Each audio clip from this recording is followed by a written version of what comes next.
Hi everyone, it's Simon here with a review of Miku Hatsune VR. I love Miku Vocaloid, rhythm action and hyper Japanese stuff, so this game was basically made for me.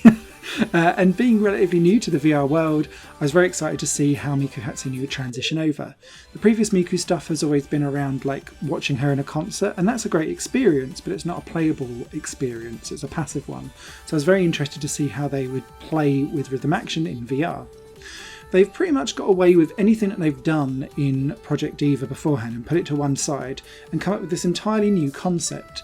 And you essentially stand opposite Miku on stage and she'll dance and sing at you. And then behind her on each stage that you go to will have 6, 8 or 10, I think, like subwoofer circles, and they will fire out hoops to the beat of the song as the song plays. You play with 2 hands and 2 wands, essentially. And I'm playing it with the PlayStation 4, so I've got the 2 Move controllers. And what you have to do is thread the wands into the centre of each of the hoops as you go along. Because at the end of each wand, there's like a little symbol, and you need to kind of have it pass through the centre. So it's like gymnastics / dancing / hole in the wall gone a bit wrong. It's probably the best way to describe it. It's easier to see it happen rather than me explain it. But it doesn't take that concept like at a really, really basic level. It throws you right in. There are no easy tracks here. You've got to be up and running straight away. And in a way, it's a bit of a criticism for the game because the difficulty is high. And if you're expecting to get S ranks or triple S ranks, you're going to need to practice your ass off to get anywhere near them, because this game expects a level of skill and does not take no for an answer. Thankfully, you can't fail a song. It just means that you'll get a very, very low grade. And they'll kind of like play clap and be like, well done. And Miku looks all disappointed. But at least you can kind of learn patterns and get a bit quicker with things.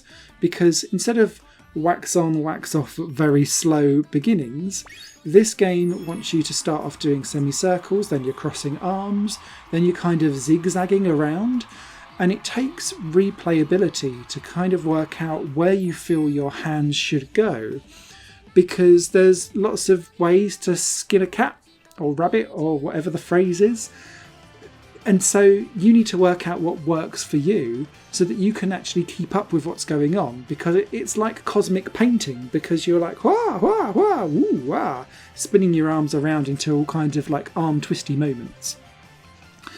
The other way to raise your score, apart from getting a very, very good combo, is to hit the trigger button so that you set off fever mode, and that's the only thing that's carried over from the Project Diva games. You get a fever mode that will kind of double your points, I'm assuming, as it goes along, but the stage kind of falls away and you're in like space and it's like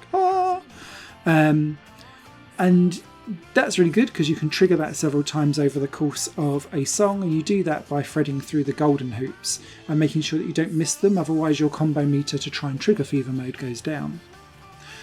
There are 10 songs initially to start with, and they've only got medium and hard mode. There is no easy mode, and that again comes back to there being like a high starter benchmark here. And then 2 DLC packs of 5 songs apiece, again with a medium and hard mode.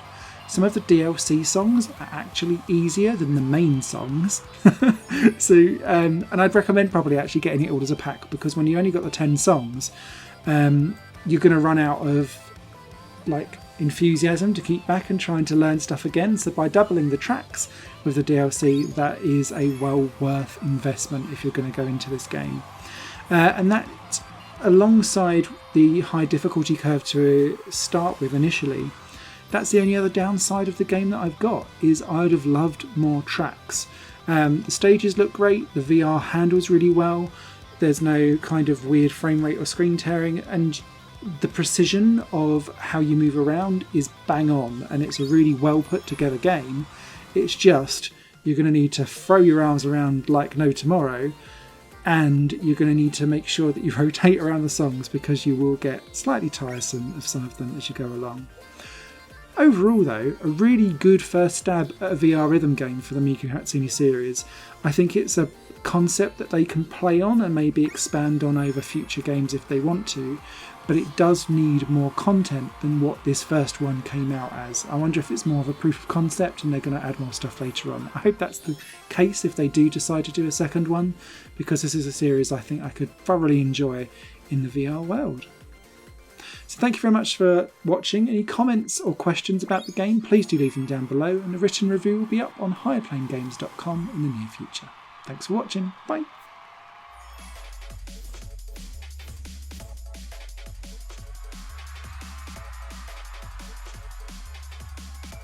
Higher Plane Games is part of the Higher Plane Network, a collection of media projects ran by me.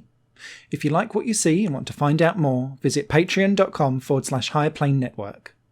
Your support can make so much more possible, be that a like, a comment, a share, or a pledge. Thanks for watching.